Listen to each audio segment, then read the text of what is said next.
começando aqui a 10ª edição de entrevistas Pandemia Cultural, hoje com o grande Felipe Nunes. Já tá chegando aqui pra gente bater um papo. Ele que lançou recentemente o EP Entrópicos.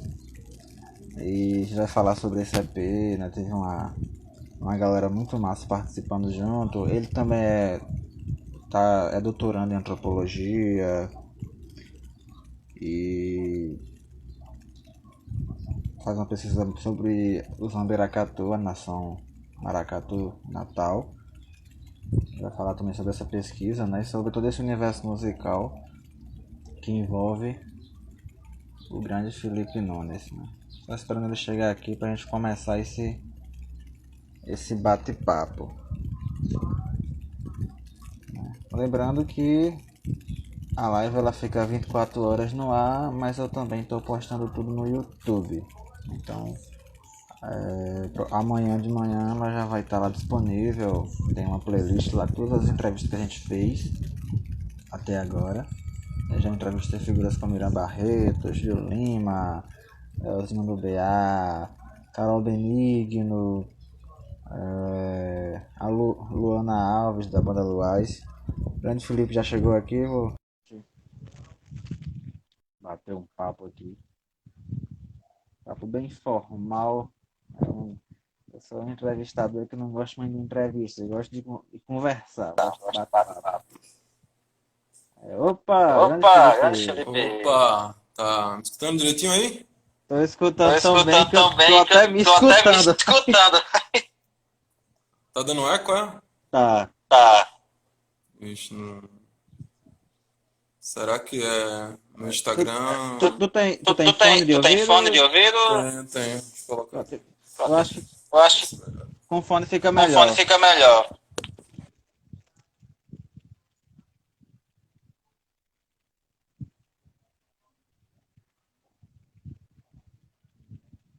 Papai, fala só alguma coisa pra eu ver se tá tudo. Não tô ouvindo agora, não tô escutando.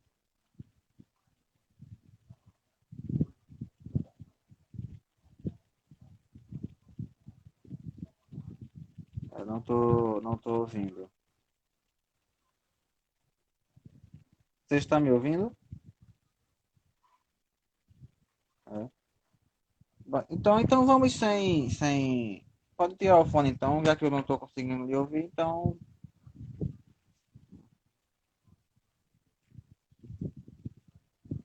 eu não tô te ouvindo, cara. Então vamos sem fone mesmo, a gente.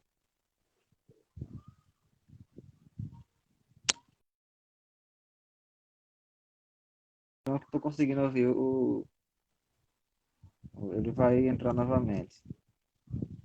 Chamar novamente aqui. É só pra galera que chegou, sabe do que se trata, né? Eu tô fazendo uma série de entrevistas com a galera das artes, hoje com o grande Felipe Felipe Nunes. Nunes. E Opa, escutando agora? tô Tô ouvindo. ouvindo. Mas tá com aquele eco ainda. Isso. Isso. Deixa eu ver se eu botar o fone pra ver se melhora agora. E... Tá me escutando? Agora eu tô Oi, vendo. agora eu tô vendo. Agora tá me ouvindo, né? Melhorou a voz? Melhorou. Melhorou. Embora eu também. Embora Eu eu ainda também. esteja. Eu ainda tô escutando Ainda tô eco. escutando eco. Não Será que o sei o pessoal aí que porquê. tá online tá ouvindo eco também? A galera que A tá online galera tá que tá online tá ouvindo o ouvindo o eco? eco? Tá com eco, né? Tá. Tá. Hum, Não sei o que é. Deixa é, eu ver se aqui. Se é... aparentemente tá com eco ainda o meu. Você tá escutando eco ainda, né? Na verdade, eu escuto o eco da minha voz, na verdade, O quando eco eu da sua falo, né? voz? Isso. É que estranho, porque. É, deixa eu ver o que pode ser.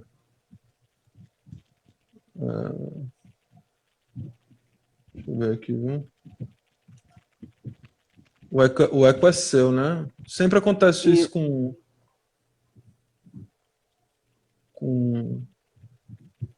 comigo. Oi, Isso. alô.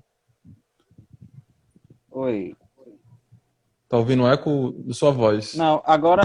Oi, você tá ouvindo? Tô ouvindo. Pronto, porque agora. Pronto, agora dá certo, porque tá bem baixinho, meu eco não tá atrapalhando. Então tá bom. Então dá pra levar agora tranquilo. Assim, tem um eco no fundozinho, mas ainda dá pra seguir a Uhum. entrevista, a gente vai levando aqui. Felipe, antes de mais nada, agradecer você por bater esse papo comigo, assim, por topar nesse feriado. Embora hoje todo dia é feriado, É, cara. Mas antes de mais nada, fazendo agradecer, muita cara, diferença.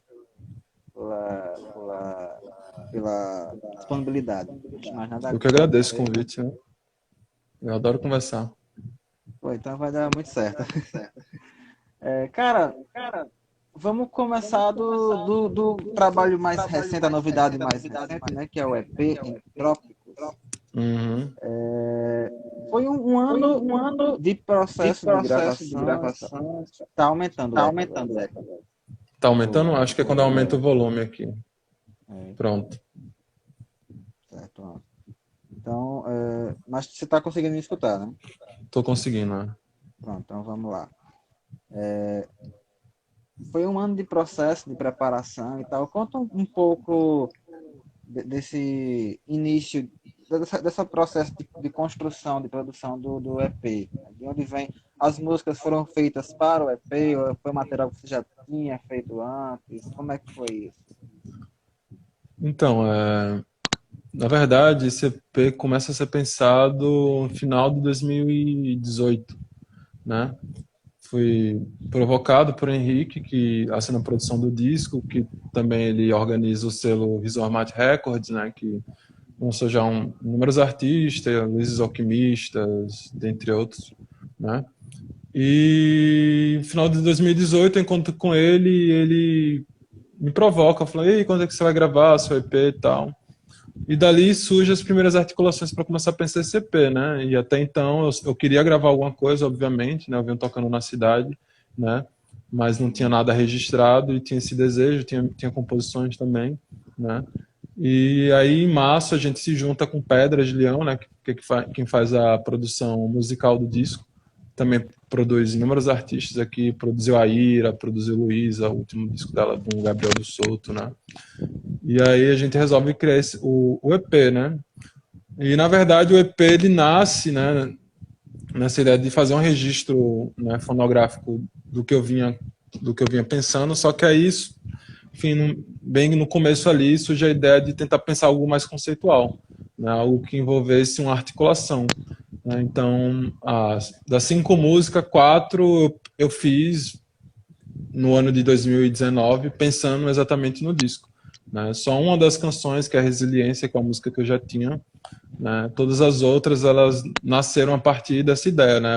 O disco que eu quero é o Entrópicos, ele vai falar sobre isso e a partir daí eu vou compor as músicas. Né?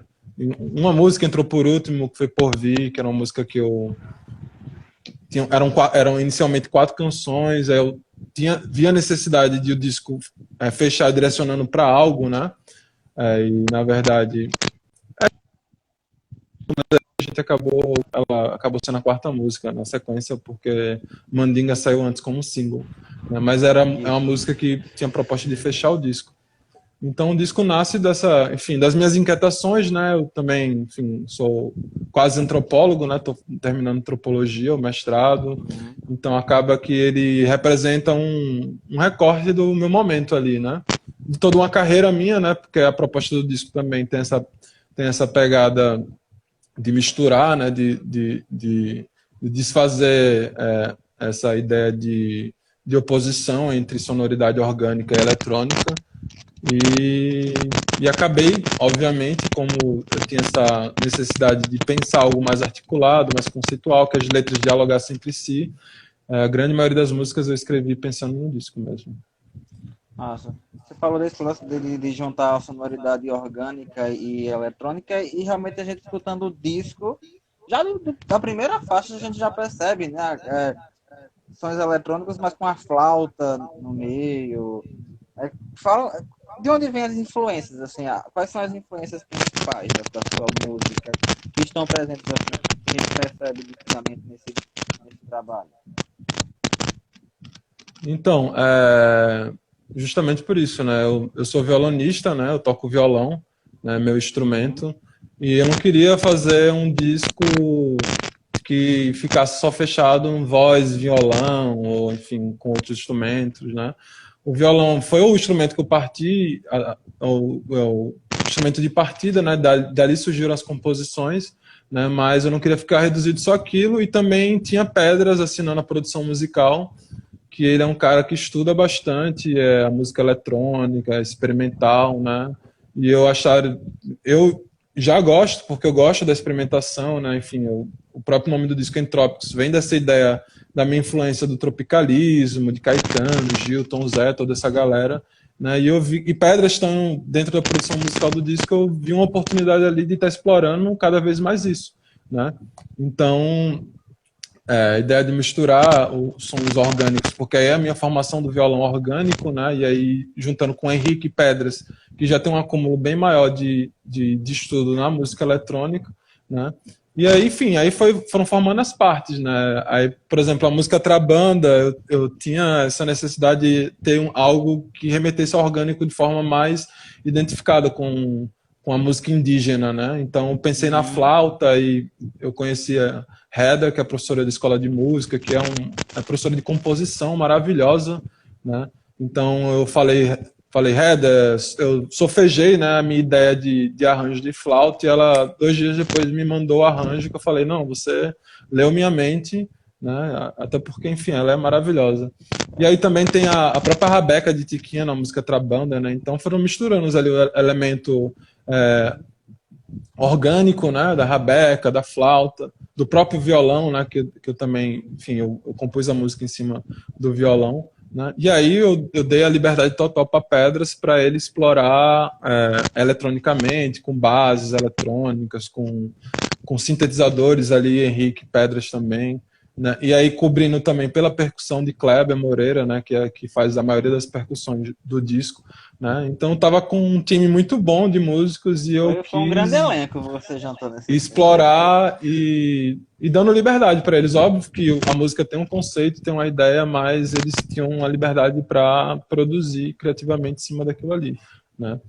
E aí, enfim, a música, e se presta atenção, o próprio disco ele tem essa ideia de tempo quebrada, né? Porque a música começa com a música indígena, né? Então aí depois atravessa para uma música que fala sobre os elementos da negritude, né, que é canto ancestral. Mas ao mesmo tempo eu não queria fazer uma música que todo mundo vem fazendo, que geralmente é um afro samba, que eu amo também, que é uma grande inspiração para mim, né? Então eu quis, sei lá, eu tinha a batida do violão já, que essa música já existia há algum tempo. A música existia, parte dela, mas aí eu terminei nesse processo de existia o refrão, na verdade, né? E o resto eu fui criando ao longo de 2019, né? E só que eu tinha essa vontade de fazer algo realmente que destoasse um pouco. Então por exemplo, Rafael Melo faz as guitarras e assinou comigo a composição do canto ancestral, e tem uma coisa muito ali influenciada em James Brown, no funk americano, que depois vem aqui para o Brasil também. Então eu fui misturando, eu tinha muitas influências, também tem isso, né? Um EP, são 5 canções apenas, e eu, enfim, queria botar muita coisa ali, então a solução foi misturar, que é o que me agrada também, e o que acabaria me confortando dentro daquele espaço de 5 canções que eu tinha para gravar. É perceptível que assim, são 5 faixas, mas que assim, é um caldeirão de sonoridades, de misturas assim, que eu particularmente também gosto muito, né? Eu me considero assim com uma veia meio bastante tropicalista, eu sou muito fã das, das misturas, né? Você se considera um cara tropicalista? Então, Assim, alguém acho que que meio que um eu, herdeiro da música.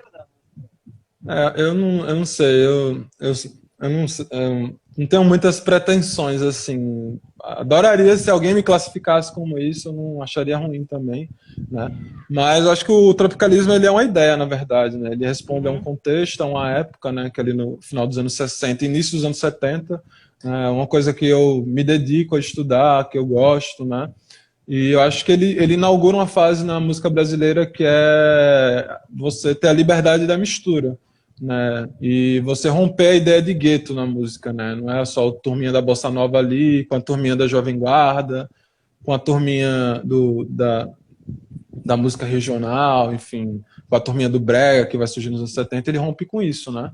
Ele introduz uma coisa importante que é a guitarra na música brasileira, mas não só isso, né? Acho que a própria ideia de mistura, tem um lance da linguagem também, né? Da descrição, às vezes, desconexa das palavras, né?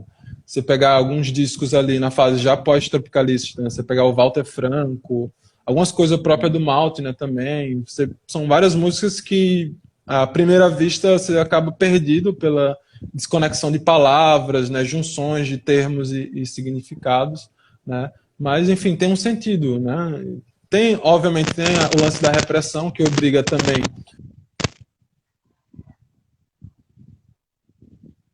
metáforas, né, figuras de linguagens, mas ao mesmo tempo também tem essa ideia de experimentação, né? Então, se eu fosse me vincular a uma ideia do tropicalismo,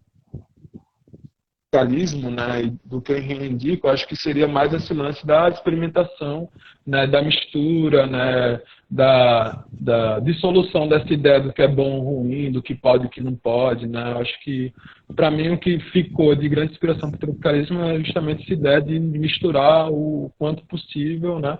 Óbvio também que tem que ter um fio condutor, por exemplo, eu tinha muito medo no disco, né, dessa ideia de misturar muita coisa, enfim, muito instrumento, muitos ritmos, né? Eu tinha muito medo que o resultado final fosse algo totalmente uma roupa cheia de retalhos, né? Mas aí é óbvio que, por exemplo, tem um fio condutor ali do elemento eletrônico que ele perpassa como uma coluna vertebral em todas as canções, né? Então, por mais que uma música seja indígena assim, com sonoridades indígenas, né? Outra que tem as sonoridades de um funk americano, outra que é uma balada rock, que é a Resiliência, que é uma música bem crua, né? Mas tem elementos ali do sintetizador, de uma base eletrônica, da própria Rabeca de Tiquinha, que entrou de última hora ali, né, nos estúdios de gravação, né? Então, tem um fio que conduz ali, né? Mas ao mesmo tempo é uma mistura, né, que corresponde à ideia. Acho que para mim o do tropicalismo que fica é isso, é a ideia de mistura, a ideia de explorar cada vez mais a linguagem, né?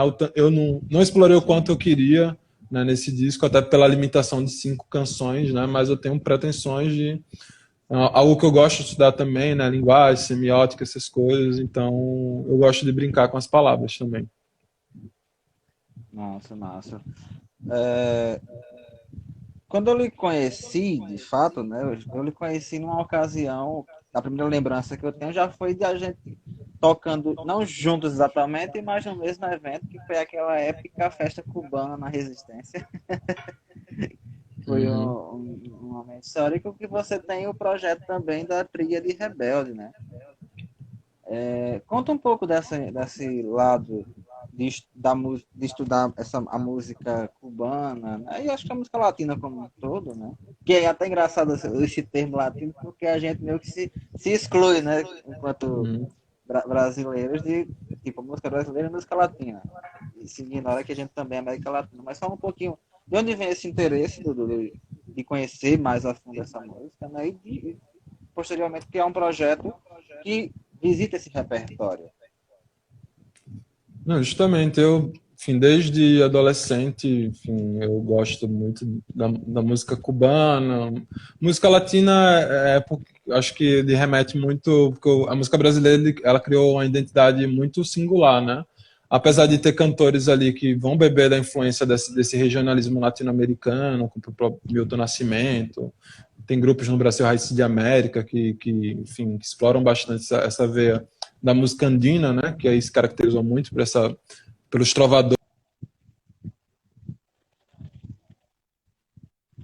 a língua portuguesa como nossa mátria, né, a gente acabou de certa forma distanciando, né? Mas eu também não gosto dessa distinção, né? Acho que o Brasil se engloba na música latina, né? Mas aí tem elementos de outros locais, né? Que Honduras e Colômbia tem muito mais a ver do que Colômbia e Brasil, né? Com a própria salsa, por exemplo. Né? E eu, desde, sei lá, desde pequeno, eu gostei muito. Um dos primeiros cantores que me influenciou e que eu escutava quando eu tinha 16 anos era Silvio Rodrigues, né? Que é um cantor cubano, né? Enfim, Pablo Milanês, né? Toda essa leva de trovadores. E aí fui conhecendo, né? Fui conhecendo os outros grupos, fui conhecendo, enfim, o Daniel Viglietti, né? Toda essa geração aí, né, de cantores, Mercedes Sosa, Violeta Parra, né? E aí fui conhecendo a salsa, fui conhecendo outros ritmos, outros grupos mais contemporâneos, né? E aí, enfim, viajei para Cuba, conheci mais um pouco da salsa, da música afro-cubana, né? Do Afrobeat também. E voltei com essa vontade de me divertir, na verdade. Foi uma ideia mais para se divertir, não tinha nenhuma ideia assim muito séria foi juntar os amigos e tocar música latina, tocar salsa, tocar as músicas que faziam referência a esses ritmos, né? Acabou que eu não sabia que existia um interesse tão grande, né, nesse estilo de música aqui em Natal, e a festa que a gente organizou deu 1.500 pessoas, né? Vocês tocaram no Chico Cedros, inclusive, naquela festa, Até né? hoje eu fico me perguntando como é que coube tanta gente naquele Teve estado. gente que voltou, inclusive, porque não conseguia entrar, né? E aí, inclusive, o próprio Anderson entrou agora aí, os organizadores da Resistência, Grande, né? Anderson. E aí o interesse enorme, né? E era uma coisa que me agradava, que agradava aos meninos que tocam comigo, enfim, que nos fazia feliz. E a gente decidiu continuar, virou uma coisa mais séria. E a gente acabou tocando outras vezes, fazendo outras apresentações, sendo convidado para tocar em outros locais e acabou ficando e ficou uma coisa séria, né? Eu costumo ligar, quando eu criei Instagram, né? Quando eu criei Instagram, perfil de banda, a coisa ficou mais séria, né? Passa a existir de verdade, né? A coisa. Uhum. Eu acho muito legal essa aí, a proposta, né? Porque se fala, o que eu escuto muito enquanto Flu Chico é que dizem que o Flu Chico ocupou um espaço que estava vago na cena potiguar. Eu acho que vocês ocuparam um espaço que, se você for ver, não tem alguém que trabalha esse tipo de música, né? Assim, a gente tinha. Aliás, a gente tem uma banda como o Capim de Garnia, por exemplo, que trabalha muito o lance dos ritmos, mas não faz uma pesquisa talvez tão aprofundada de repertório como você, por exemplo, na tríade, sabe? Então acho que vocês acabaram. O lance do interesse é porque tem um público que não tinha um grupo que fizesse esse repertório e vocês viram que ocuparam rapidamente e o público abraçou. Acho que é uma proposta assim muito massa sobre esse repertório.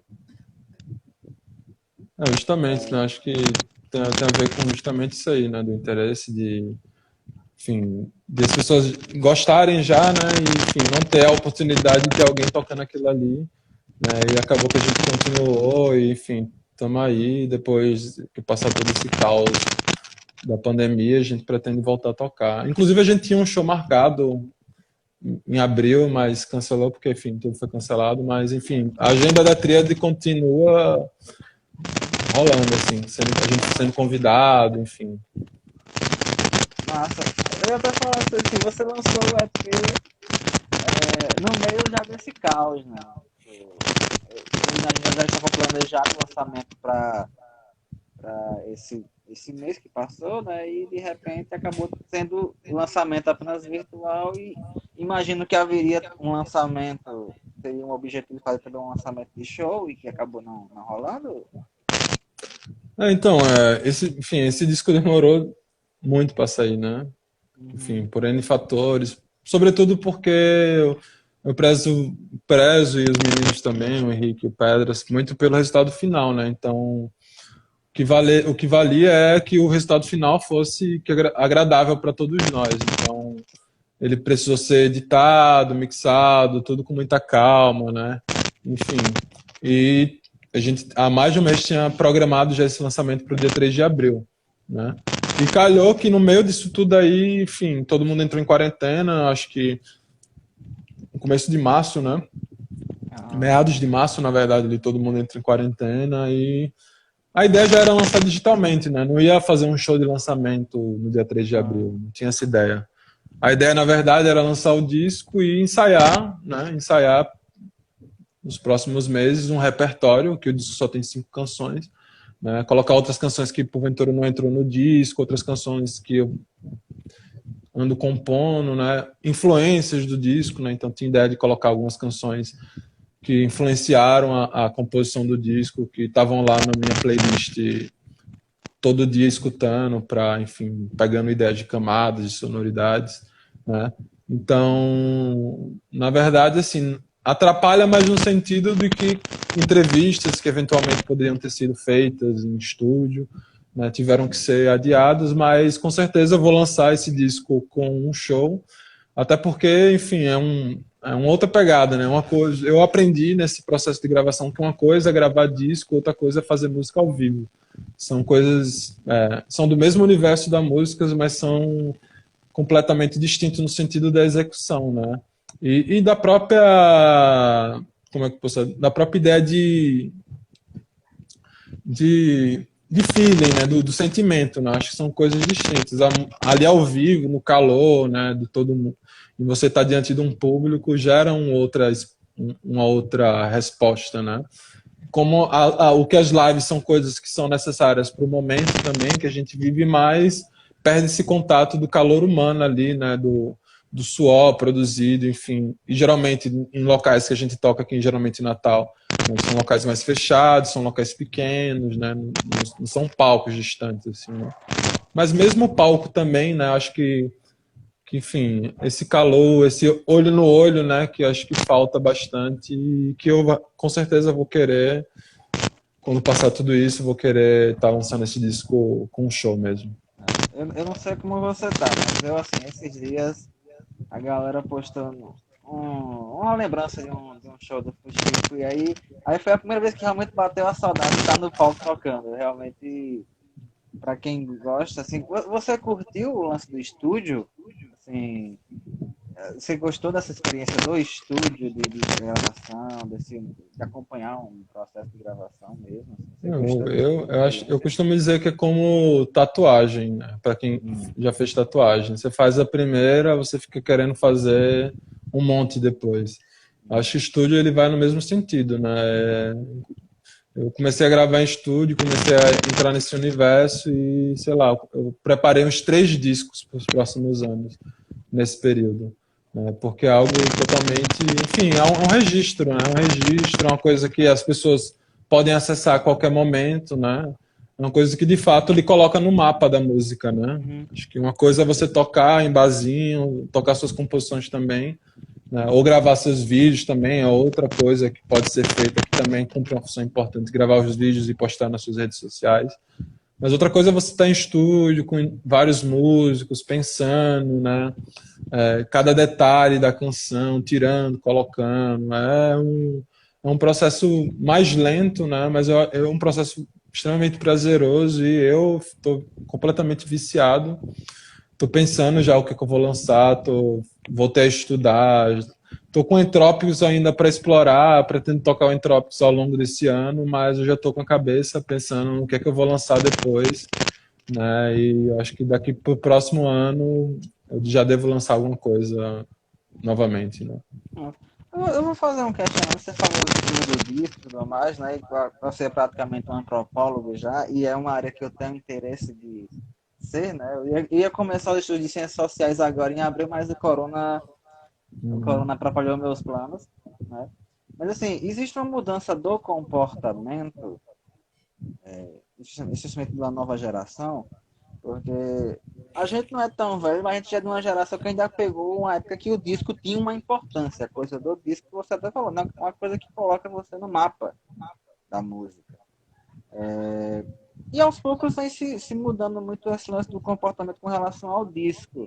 Né? Alguns artistas até optam por não necessariamente lançar discos e tudo mais. As pessoas, o lance do single até uma coisa muito forte hoje, né? A nova geração tem uma coisa muito de ouvir os singles, que geralmente são entre 2 minutos e meio a 3 minutos. Como você vê essa mudança do comportamento? Considerando que você já, pelo que eu entendi, já tem uma proposta de uma carreira já discográfica, né? Você já está pensando já nos próximos e tal. Como você vê esse comportamento, né? É uma questão também depende muito do público, assim. Você pensar, não, mas meu público é o que gosta do disco. Então, como é que você vê, assim, enquanto antropólogo? Eu sei que talvez você nunca tenha parado, não sei se você já parou para analisar isso, e tal, mas como é que você vê isso enquanto artista? Não, acho que ó, existe uma coisa chamada indústria musical, né, que ela dita alguns parâmetros, né, e já há algum tempo você pega as grandes figuras da indústria musical, Anitta, etc e tal, ela já vem nessa proposta de lançar singles, né, ou EPs, etc e tal. E isso acaba criando padrões, né? Padrões no sentido porque são essas máquinas que movem boa parte da indústria, né? As pessoas, obviamente, hoje em dia, elas têm uma liberdade maior de acessar as coisas por causa da internet, né? Como antigamente que havia uma prisão em relação às gravadoras, né? Praticamente só as gravadoras tinham o poder de decidir o que era, o que virava música no país.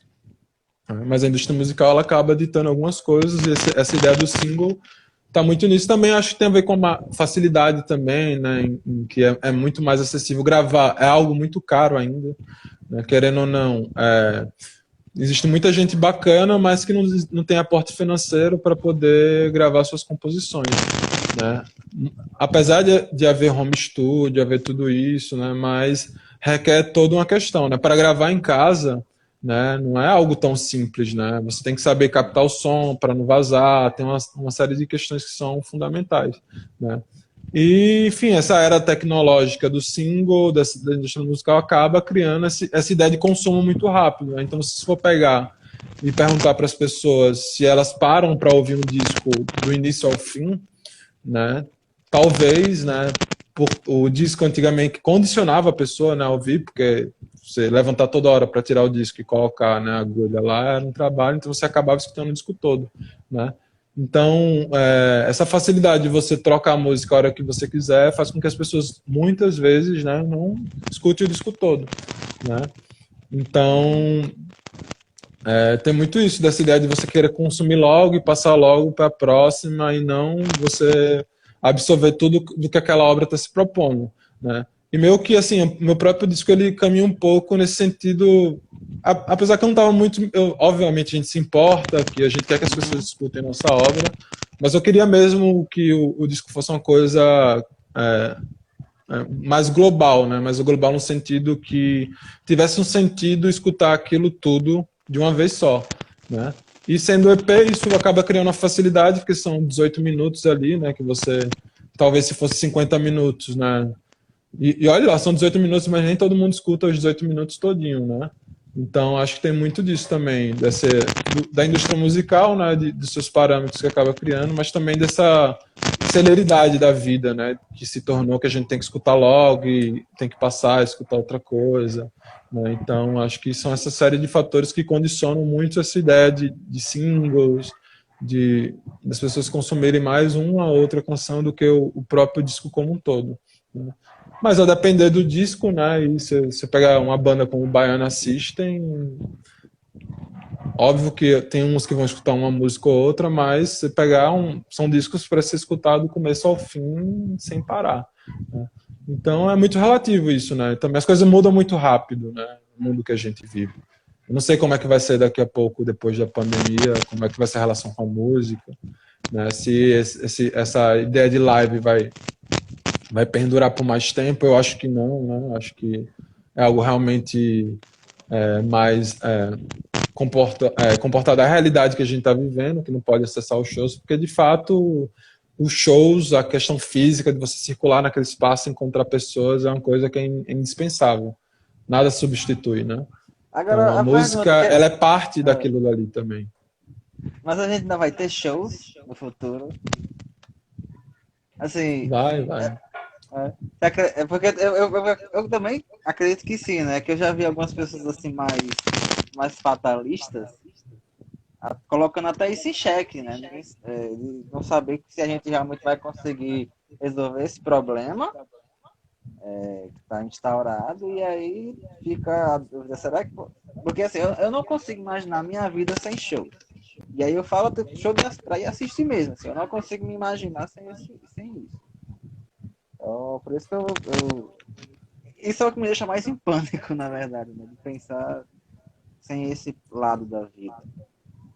Não, vai haver. O mundo vai voltar, espero que não na normalidade que a gente vivia antes, né? Que na normalidade que a gente vivia antes, a gente fazia muita besteira e por isso que a gente está nessa situação que a gente está hoje, né?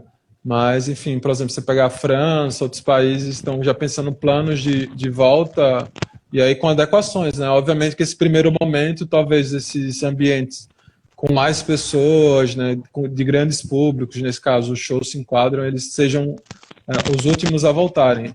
Mas vai voltar, enfim, a gente vai voltar a ter show, vai, enfim. Mas espero que a gente, essa quarentena forçada, essa ausência de shows, nos impõe algumas reflexões, né, sobre isso.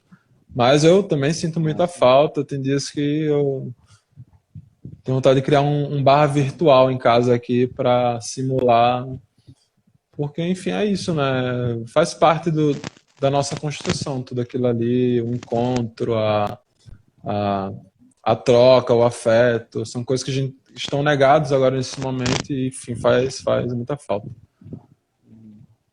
Cara, você está concluindo, né,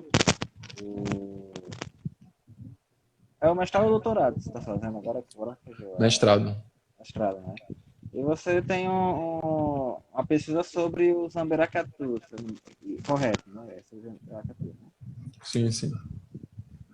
E você falasse um pouquinho sobre essa pesquisa, né? Porque a primeira noção de maracatu do Rio Grande do Norte, né? De onde veio o interesse de pesquisar sobre o Zamberacatu?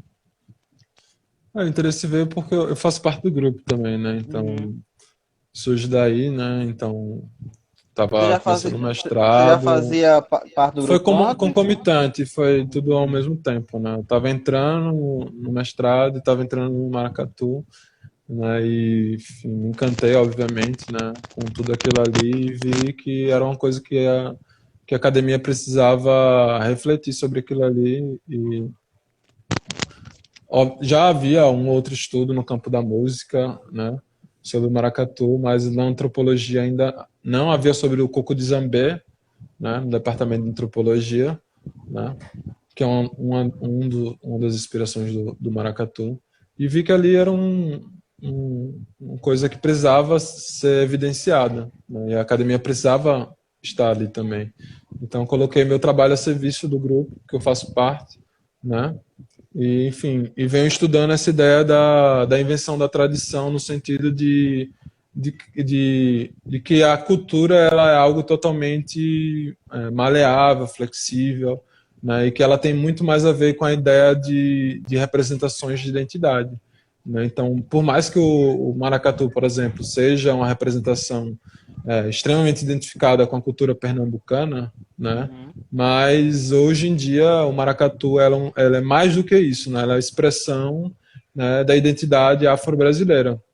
Então, aí eu venho discutir isso aqui, né? Como é que isso surge, né, no Rio Grande do Norte, a partir dessas ideias de busca, né, pela ancestralidade, pela representação da identidade negra potiguar, né? E estudo a partir daí, né? A ideia de cultura como sobrevivência. A cultura vem se transformando, vem se reinventando, né? E a cultura não é algo homogêneo e puro, né? Ela é parte dessa ideia de bricolagem, que ela pega pedaços de diversos locais para se constituir enquanto única, né? Enquanto particular de determinados grupos, né? Então, e também transforma a cidade, né? Cria territórios de memória, né? Você pegar, por exemplo, não existia manifestações aqui em Natal como existem hoje em dia, né? Com os batuques organizados pela Nação Zamberacatu, né? Criaram territórios de memória. Hoje em dia existe uma grande, né, quantidade de pessoas que vão até a Praia do Meio para ver o grupo, né, obviamente, ver o cortejo do grupo e também para exercer a sua religiosidade ali. Algo que não existia, a partir da ação do grupo dessas pessoas, isso passa a existir, né, no mapa temporal da cidade, né? Então, são grupos sociais, nesse caso, são negros e negras, né, reivindicando seu espaço na cidade, ocupando seu espaço na cidade e criando memórias afetivas ali, né? Então, minha pesquisa ela vai por aí, né? Então, e ela tem muito a ver com a música que eu faço, com a poesia que eu faço, né? Que é essa ideia Era a questão que eu ia perguntar agora, né? Onde é que elas se encontram? Que essa questão justamente da ideia de recorte, né? Por exemplo, o povo maracatu, ele é um maracatu que surge, né? De influência de Pernambuco, mas tem o zambê como elemento principal também, né? Então essa ideia da mistura também está colocada aí, né? A cultura ela é essas imbricações de misturas de elementos, de sonoridades, de diversas camadas, né? Então acaba que o que eu estudo em antropologia, o que eu escrevo enquanto poesia, por exemplo, o que eu ando escrevendo ultimamente são coisas mais voltadas para essa poesia em prosa, uma poesia ela desamarrada das obrigações métricas, né? Então eu tenho caminhado muito por aí e acabo, né, na verdade, por um interesse, mas também por uma questão do que facilita também, né, estudando e executando, né, dentro dessa linha de raciocínio. Então, para mim, a cultura em si é um invento, né? Então, ela está sendo inventada a todo momento e em todos os lugares. Então, pode ser que surja um maracatu em Tocantins, por exemplo, né? A partir dos elementos que eles colhem, né? Que eles coletam para representar a sua identidade, para fazer florescer aquela manifestação cultural. E reivindicar enquanto tradição também, porque aí também o que eu quero discutir é que a tradição ela não é algo vinculado à temporalidade, né? Tradições elas não se constroem somente com o tempo, né? Tem coisas que podem se construir enquanto tradição em 2 anos, por exemplo. Tem muito mais a ver com ligações de identidade, representação, de representatividade, né? Mais do que representação, representatividade, né? O ato de você se sentir representado por aquilo.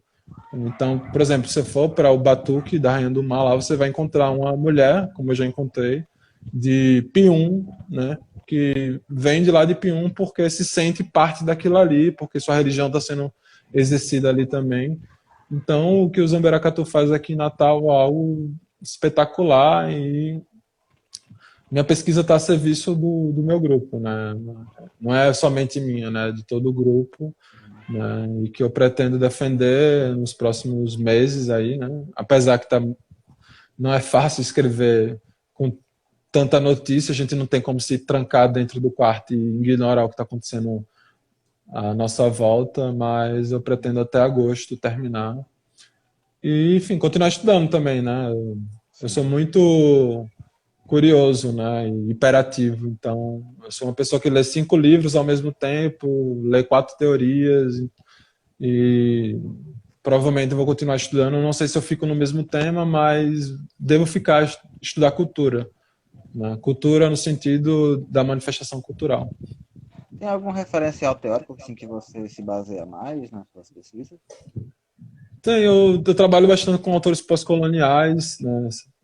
Stuart Hall, Paul Gilroy, o Homi Bhabha, Gayavax Spivak, Bell Hooks, né? São autores mais contemporâneos que discutem essa ideia de transnacionalidade, de hibridação, de transculturação, nessa ideia da cultura ela ser como se fosse uma cultura viajante, né? Uma cultura que não fica restringindo ao local, né? Que ela viaja entre mundos e por mundos, né?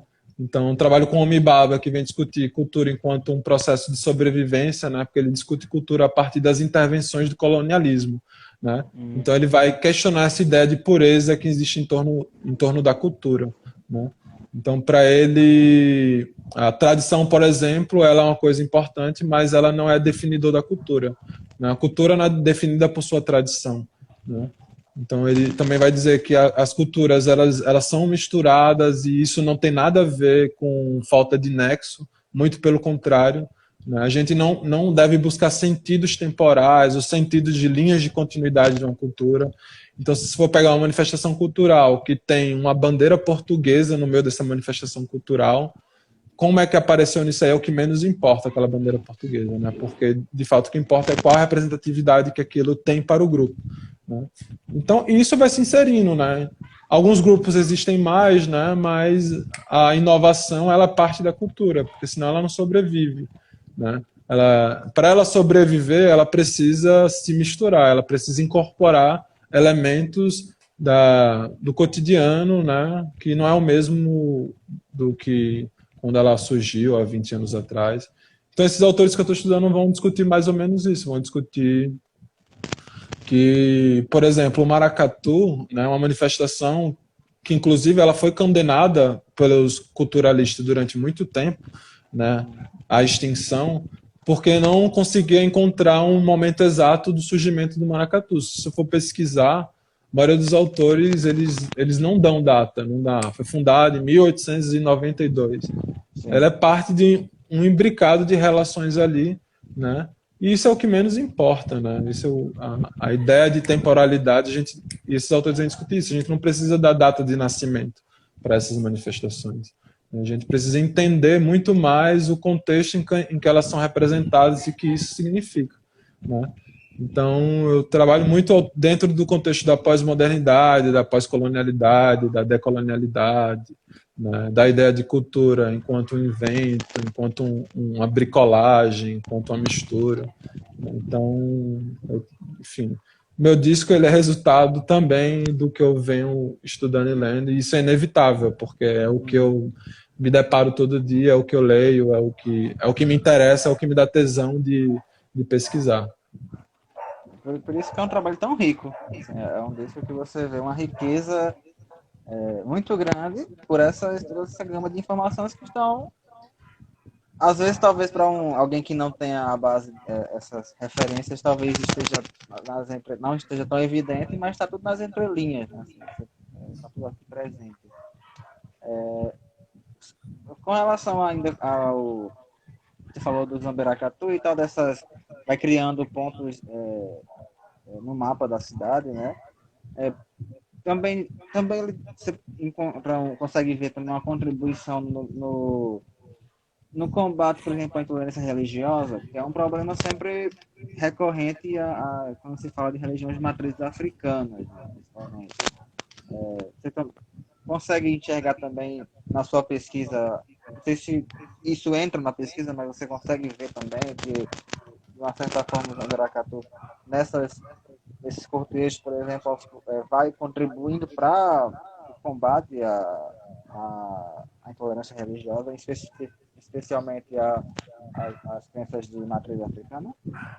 Com certeza, é um dos eixos fundamentais do maracatu e da própria existência do maracatu é o combate à intolerância religiosa, né? Então, quando o maracatu está lá na cidade, Marília, né, cantando as loas, né, o candomblé está ali na rua, né? As religiões de matriz afro-brasileira estão ali na rua. Então, isso aí, de fato, e cada vez que você vai ocupando a cidade, né, vai criando esses territórios de memória, né? E territórios de memória, eu digo, são territórios de memória. Você olha para a Praia do Meio, você olha para a estátua de Iemanjá lá na Praia do Meio, né, você lembra dos cortejos da nação Zamberacatu. Então, são rastros de memórias que ficam por ali, lembram inevitavelmente, né, do candomblé, porque o maracatu está lá na rua entoando loas, né, tá cantando Ogunjá, Ogunhê, né. Então, tá indo para os bairros, né, periféricos da cidade, fazendo cortejos também, né, e colocando o candomblé na rua, né, como o nosso mestre Kleber sempre fala, né, um dos objetivos do maracatu é colocar o candomblé na rua. Então, com certeza, isso é um dos eixos fundamentais da razão de existir do próprio Zamberacatu, né. Existe também para o povo de Axé. Massa. Cara, não sei se o violão tá aí pertinho, mas a gente podia ouvir alguma coisa, né? Se você podia cantar alguma coisa pra gente, a gente já com 50 minutos de live, né? A gente já vai tá encerrando aqui, mas, pô, ainda queria ouvir você cantar alguma coisa. E aí, a seu critério. Pode ser. Eu vou tocar com fone para ver se dá para escutar direito. Você está? Dá para escutar o violão? Tá ouvindo perfeitamente.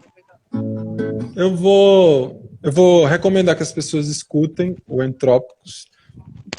Está em todas as plataformas digitais, está no YouTube. Eu pretendo futuramente, quando tudo isso passar, gravar clipes, né? Eu tenho muita vontade de trabalhar com o audiovisual. Acho que tem muita coisa para explorar ali naquelas músicas em termos audiovisuais, né? Eu ia até comentar isso, porque essas músicas, elas são lembra uma coisa meio trilha de filme, assim, ela sugere uma imagem. As músicas sugerem uma imagem. Então, enfim. E eu vou tocar uma música que ando compondo bastante, né? Esse período de quarentena. Uma das formas de me manter a minha sanidade mental em dia é compondo bastante, escrevendo, poesia, o que seja. Tem um projeto de lançar livro de poemas esse ano, ainda ou ano que vem, enfim. E também ando compondo com parceiros, então eu vou tocar uma música que eu fiz com a Maíra, ela publicou até no Instagram dela, para quem olhar lá, quiser olhar, com a Ira, né? É uma música que se chama Manha, né? Então, vou tocar uma das coisas que eu ando compondo aí com o pessoal, compondo, enfim, ando compondo bastante. É uma forma que eu encontro de manter minha sanidade em dia, né? Então, vou tocar essa música aqui.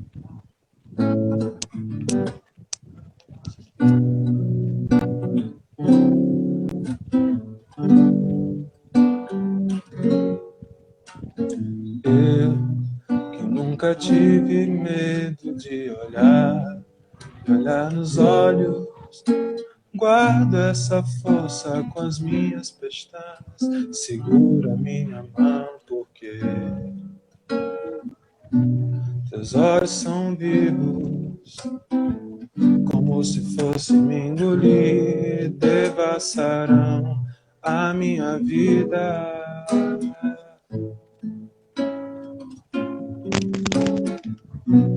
Você que já passou por tudo, não se contenta com pouco que te digo e te faço, e por isso não vai querer jogar tudo na cara, não vai querer ficar de cara, vai me comendo aos poucos, roendo osso por osso. Eu te dei quase tudo que tinha, só não te dei tudo ainda. É por querer e por gostar, pra te dizer, quem manda no jogo é você.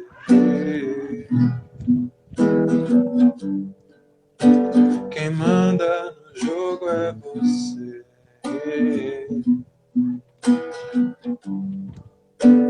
Quem manda no jogo é você. Belíssima. Eu vi a Ira postando, né? Eu tinha escutado essa música. Belíssima. Vai para um próximo EP dela? Um próximo trabalho? Eu não sei se vai pro meu ou pro dela, ou se vai pros dois. Eu comecei a fazer, fiz a metade dessa música e falei, caramba, acho que, sei lá, eu pensei em Aira, eu mandei pra ela adorou, e no outro dia me mandou a outra metade, a gente já fez, né? Foi bem rápido o processo, casou muito bem assim, e aí ela gravou, postou, enfim, muita gente gostou da canção, e tá, e ela pode fazer o que quiser com a música, gravar, enfim. Se eu for gravar, com certeza eu chamaria ela, porque a música não tem sentido sem aquela voz também, né? Então, ando compondo, acho que, enfim, porque assim, eu saí do Entrópicos já com a cabeça pensando no que é que vem depois, né? E como o meu processo também, eu gosto de coisa muito detalhista, então pego uma letra, escrevo e daqui a 6 meses eu mudo, talvez, entendeu? Se uma palavra ganha um outro sentido e a outra se desfaz a partir dela, então eu vou compondo, vou guardando e vou colhendo, ou também, né, pode ser que surja uma ideia de disco e eu tenho que fazer tudo a partir daquela ideia, como foi o próprio Entrópicos. né? Mas ao mesmo tempo levou um ano, né? Não foi algo que nasceu em um mês, né? Pode crer. Cara, agradecer você por topar bater um papo aqui comigo nesse final de tarde de sexta-feira, 1º de maio, né? Dia do Trabalhador e aniversário da morte de Ayrton Senna. Alguns dados De do dia quem? 1º de maio. De Ayrton Senna. Da Senna. Ontem foi o aniversário, a data de morte de Belchior, né? E Dia Beto 30 de Carvalho. abril. E Beto Carvalho. E o seu aniversário, né? De vida. É, o meu Inclusive, aniversário. registrar aqui os parabéns atrasados por mais um ano de vida. E, Obrigado. enfim, cara, agradecer você por bater esse papo aqui, cara. Obrigadão Obrigado mesmo. você pelo convite, né? Enfim, sempre um prazer e estamos por aí. Acho que Nossa. ainda vai durar alguns dias de quarentena. Espero que logo mais a gente esteja fazendo um show juntos aí com o Fuxico de Sim. Feira. Fazer outra noite cubano-nordestina, né? Aquela noite, meu amigo, até hoje É. acho que foi um dos melhores rolês que eu fiz na minha vida, viu? Aquela noite foi Vocês história. tocaram às 3 horas, eu acho, ali, né? Bicho, foi um bocado, viu? É. Foi um bocado aquilo ali. Cara, só lembrando que assim, essa live ela fica 24 horas no ar, né? Mas eu tô postando tudo no YouTube também. Então amanhã Ah, de tá no manhã ela YouTube também. também? Que massa. Então Massa. amanhã de manhã ela vai estar por lá já disponível para a gente queira rever e Ótimo, bom tudo saber mais. também. Deixando aí como um documento para daqui a alguns anos que a gente for lembrar o que a gente tava fazendo na quarentena, eu vou lembrar. Vou bater um Pois papo é, muito massa com o mostrar. Felipe, não, né? Isso aí. Mas, cara, brigadão. Por Obrigado essa você. semana foi isso e semana que vem eu tô de volta aqui com mais convidados, batendo esse papo nessa pandemia Valeu. federal. Valeu, Até obrigado. mais. Valeu. Beijinho. Tchau.